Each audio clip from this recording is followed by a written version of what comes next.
जय श्री राम। आप सभी का हमारे चैनल में स्वागत है। मैं अंबुज तिवारी। आज हम फिजिक्स का चैप्टर नंबर 2 मैथमेटिकल मेथड्स और वेक्टर अलजेब्रा एक्सप्लेन करूंगा, जिसमें फर्स्ट हम डिस्कस करते हैं टाइप्स ऑफ वेक्टर। वेक्टर कितने टाइप के होते हैं। तो फर्स्ट वेक्टर है जीरो वेक्टर।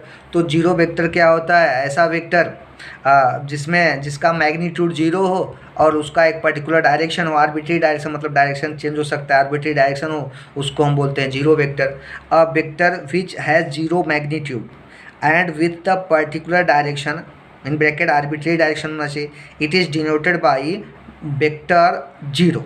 तो ये जीरो वेक्टर हुआ। तो जीरो वेक्टर का एग्जांपल, जैसे दो वेक्टर हैं, दो वेक्टर को अगर हम सब्ट्रैक्ट करेंगे, ए अपोजिट डायरेक्शन में है, ये वेक्टर ए है प्लस माइनस वेक्टर ए में माइनस वेक्टर ए सब्ट्रैक्ट करोगे तो रिजल्टेंट क्या होगा? जीरो होगा। तो ये जीरो वेक्टर बना। दूसरा है velocity of vector of stationery particle is zero vector. अगर कोई पार्टिकल रेस्ट पे है तो उसका वेलोसिटी जीरो होगा। तो वेलोसिटी जीरो होगा कहने का मतलब वो जीरो वेक्टर है, तो वेलोसिटी जीरो वेक्टर होगा। सेकेंड है the velocity vector of stationery particle is zero.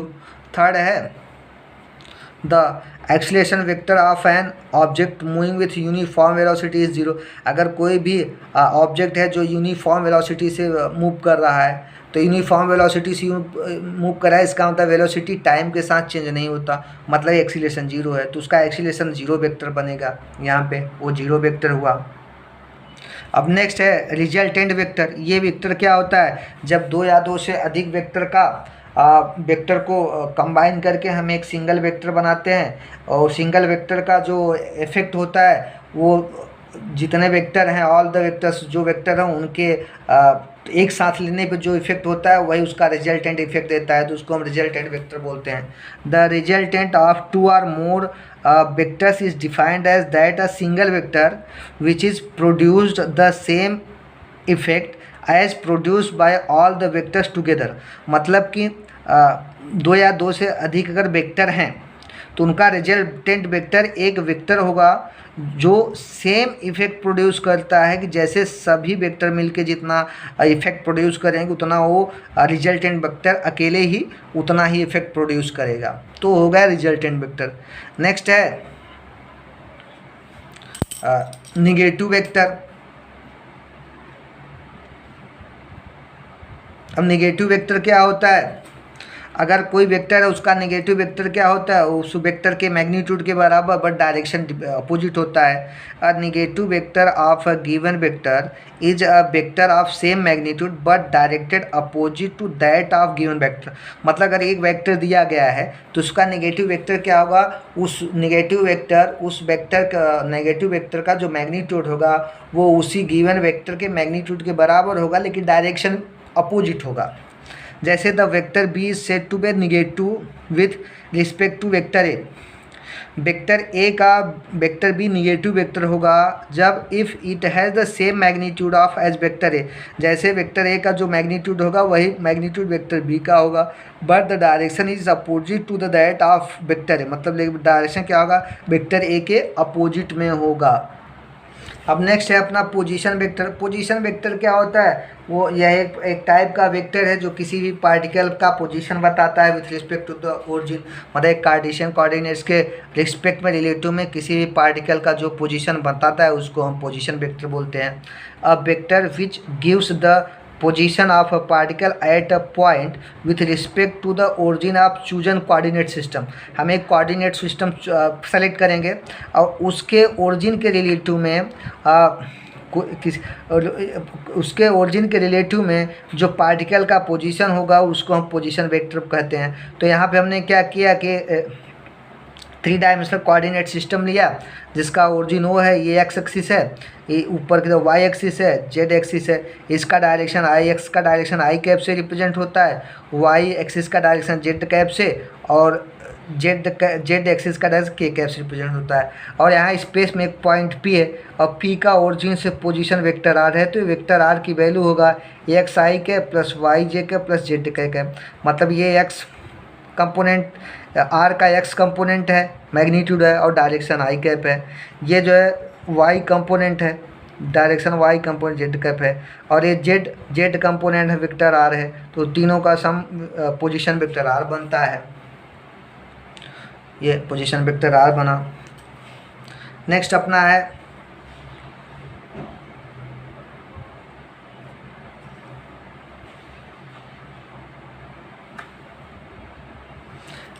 Equal vector. Equal vector क्या होते हैं? Two vectors A and B are said to be equal vector. दो वेक्टर ए और B equal होंगे जब if and only if they have same magnitude and same direction, मतलब दोनों के मैग्नीट्यूड भी सेम होना, डायरेक्शन भी सेम। अब देखिए ये वेक्टर ए बी है, इसका लेंथ जो है, और ये वेक्टर सी डी है, तो वेक्टर ए बी का लेंथ जो है वही वेक्टर सी डी का लेंथ है, मतलब कि ए बी और सी डी ये दोनों का मैग्नीट्यूड सेम है और डायरेक्शन भी सेम है, तो ये दोनों वेक्टर इक्वल वेक्टर हो गए। ए बी है, ओके। अब ये सपोज करो ये वेक्टर ए बी है, इसका डायरेक्शन इस साइड में है, और ये वेक्टर सी से डी अपोजिट डायरेक्शन में है, तो वेक्टर सी डी है, लेकिन इनका लेंथ, वेक्टर ए बी का जो लेंथ है वही वेक्टर सी से डी का लेंथ है, तो दोनों का मैग्नीट्यूड सेम है बट डायरेक्शन अपोजिट है। तो कहने का मतलब जो ये vector C D is negative of vector A B. Vector A B का निगेटिव वेक्टर होगा, और ये वेक्टर ए बी और वेक्टर सी डी इक्वल होंगे, इसमें ए से बी, तो इसमें दोनों का लेंथ ए बी है और सी डी है, इक्वल है, तो यहाँ पे vector A B equal to होगा वेक्टर सी डी, तो दोनों का सेम है। तो दो वेक्टर सेम तब हो गए जब उनका मैग्नीट्यूड इक्वल होगा और डायरेक्शन भी सेम होगा। अब हमारा नेक्स्ट टाइप का वेक्टर है यूनिट वेक्टर। तो यूनिट वेक्टर क्या होता है? ऐसा वेक्टर जिसका मैग्नीट्यूड 1 हो इन ए गिवन डायरेक्शन और उसके साथ डायरेक्शन भी होना चाहिए। A vector having unit magnitude in a given direction is called a unit vector in that direction। मतलब उस डायरेक्शन में उस वेक्टर का यूनिट वेक्टर कहा जाएगा अगर उसका मैग्नीट्यूड 1 हो। अब सपोज करो if vector A is non zero vector, मतलब इसका मैग्नीट्यूड 0 नहीं होना चाहिए, तो vector A equal to magnitude of vector A into A cap. तो यहाँ पे मैग्नीट्यूड ऑफ वेक्टर ए क्या होता है? Magnitude of vector A cap क्या है? Unit vector has unit magnitude and has same direction as that of vector A. मतलब जो ए कैप है ये ही यूनिट वेक्टर है वेक्टर ए का। जो वेक्टर ए कैप का जो मैग्नीट्यूड है 1 है और डायरेक्शन जो है वेक्टर ए के डायरेक्शन है, जो वेक्टर ए का डायरेक्शन है वही ए कैप का डायरेक्शन है, तो यूनिट वेक्टर हो गया। So unit vector A cap equal to vector A upon magnitude of vector A mod of vector A हो गया। अब आई जे कैप का vector, I J and K cap are the unit vectors along the X Y Z axis respective. मतलब X axis का unit vector I cap होता है, Y axis का unit vector J cap होता है, Z axis का unit vector के cap होता है। अब इनके जो मैग्नीट्यूड हैं, मैग्नीट्यूड ऑफ आई कैप 1 होगा, मैग्नीट्यूड ऑफ जे कैप 1 होगा, मैग्नीट्यूड ऑफ के कैप 1 होगा, तो इनके मैग्नीट्यूड 1 होते हैं।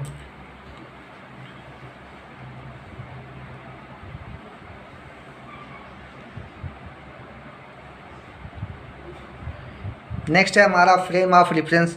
अब फ्रेम ऑफ रेफरेंस क्या होता है कि मतलब जो हम कार्टेशियन कोऑर्डिनेट सेलेक्ट करते हैं जिसके ओरिजिन के रिस्पेक्ट में किसी भी पार्टिकल का लोकेशन लोकेट करते हैं या पोजीशन या ओरिएंटेशन लोकेट करते हैं, उसको हम फ्रेम ऑफ रेफरेंस बोलते हैं। अब frame of reference refers to a coordinate system used to represent and measures the position and orientation of objects at different instances of time.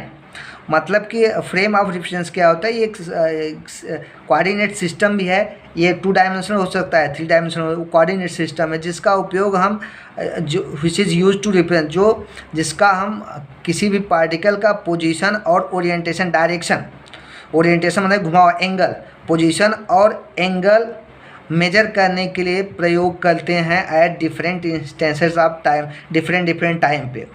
मतलब उसको हम फ्रेम ऑफ रेफरेंस बोलते हैं, that is known as frame of reference. तो frame of reference measure the position and orientation of object at different instances of the time.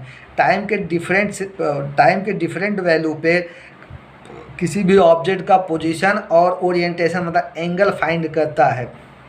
ये देखिए हमने 2 dimension बनाया, ये ओ एक्स एक्सिस है, ये वाई एक्सिस है। ओ एक्स का डायरेक्शन आई कैप है और वाई एक्सिस का डायरेक्शन जे कैप है। तो ये रेफरेंस ऑफ फ्रेम बना, ये 2 डायमेंशन रेफरेंस फ्रेम है, कोऑर्डिनेट सिस्टम। नेक्स्ट टॉपिक है वेक्टर ऑपरेशन। तो multiplication of vector by scalar. तो vector is multiplied by scalar gives a vector. अगर कोई वेक्टर है उसमें स्केलर से मल्टीप्लाई करोगे तो वेक्टर ही बनेगा। जैसे ये यस स्केलर है इंटू वेक्टर ए है तो वेक्टर बनेगा, ठीक है। और addition and subtraction of 2 vector, अगर 2 वेक्टर उनका एडिशन और सब्ट्रैक्शन से जो बनता है वो वेक्टर होगा। Addition and subtraction of vectors are vector होते हैं। Dot product or scalar product of 2 vector scalar. अभी इस पर हम बाद में बात करेंगे। 2 वेक्टर्स का स्केलर प्रोडक्ट स्केलर होता है। Cross product of 2 vectors is vector. 2 vector का क्रॉस प्रोडक्ट जो है वेक्टर होता है। नेक्स्ट है अपना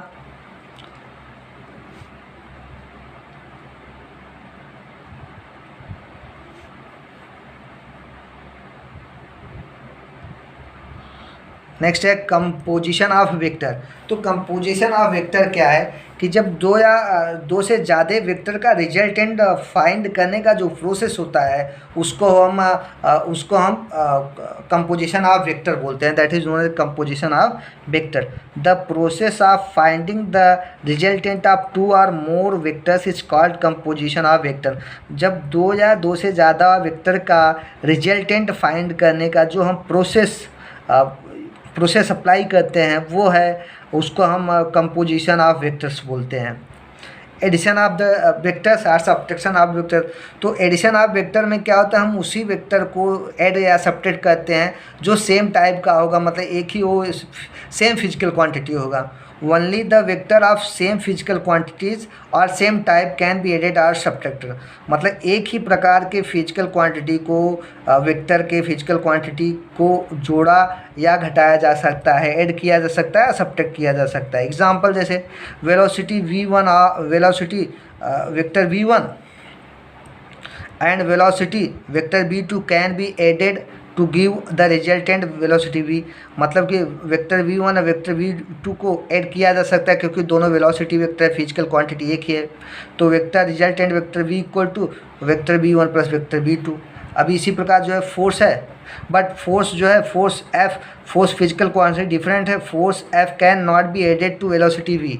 वेक्टर v में फोर्स को ऐड नहीं कर सकते क्योंकि वेक्टर b और vector F both are different physical quantity. ये वेलोसिटी है और ये फोर्स है, इसलिए इनको ऐड या सब्ट्रैक्ट नहीं कर सकते। धन्यवाद आप सभी को। जय श्री राम। Thank you.